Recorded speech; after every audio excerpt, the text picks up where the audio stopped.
Welcome to another blog of the day. তো আমার আর blog করা হয়নি কারণ আমি একটু বিজি হয়ে গেছিলাম। অ্যান্ড তারপর না আমি জানি না হঠাৎ করে আমি 8 ঘন্টাটা আরামসে ন্যাপ নিয়ে নিয়েছি।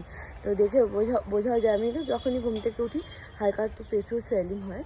তো এখন আমি এসেছিলাম উপরে কাপড় জামা তুলতে, ফ্রেশও হয়েছিলাম, স্নানও করেছিলাম, লাঞ্চও করেছিলাম, কালকে রান্না করাই ছিল। তোমাদের কিছুই দেখানো হয়নি। তো আমি এখন একটু ভাবলাম যে ওয়াক করতে আসি। এখন অলমোস্ট 7টা বাজতে চললো। দেখে জানি বোঝা যাচ্ছে না কারণ ইউজুয়ালি সব জায়গায় অন্ধকার হয়ে যায়। তো ভালো লাগছে বেশ অ্যাটমসফিয়ারটা। কাপড় জামা সব তুলে যা যা কাজ করা ছিল সেগুলো হয়ে গেছে। অ্যান্ড আজকে ফর চেঞ্জ আমি তো রান্না করব না, আজকে আমার ফ্রেন্ডটা রান্না করবে। তার জন্য চিকেন অলরেডি আমি নিয়ে চলে এসেছি। আর যা যা লাগবে ইনগ্রিডিয়েন্টস সব কিছু আমি রেডি করে রাখবো। ও আরামসে অফিস থেকে এসে ফটাফট রান্না করবে। তো তোমাদেরও একটুখানি ওয়েদারটা শেয়ার করছি। তো এখানকার না অ্যাম্বিয়েন্সটা বহুতই ভালো, মানে আমি যেখানে থাকি ওখান থেকে তো বহুতই ভালো। এখানে সামনেটা কি সুন্দর অ্যাপার্টমেন্টস আছে, বেশ গ্রিনারি, ভালো ভালো বাড়ি আছে, সানসেট হয়ে গেছে অলরেডি বিকজ অনেকটাই সময় হয়ে গেলো। এখন আমি দেখছি 7টা 5 বাজে অলমোস্ট।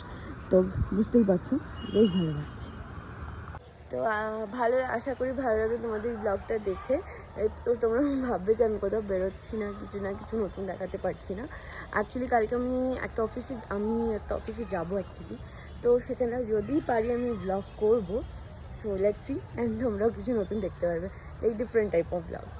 তো ঠিক আছে, ব্লগটাকে ভালো লাগলে লাইক, সাবস্ক্রাইব করবে, শেয়ার করবে, কমেন্ট করবে। আবার দেখা হচ্ছে কিছুক্ষণ পর নেক্সট ভিডিওতে।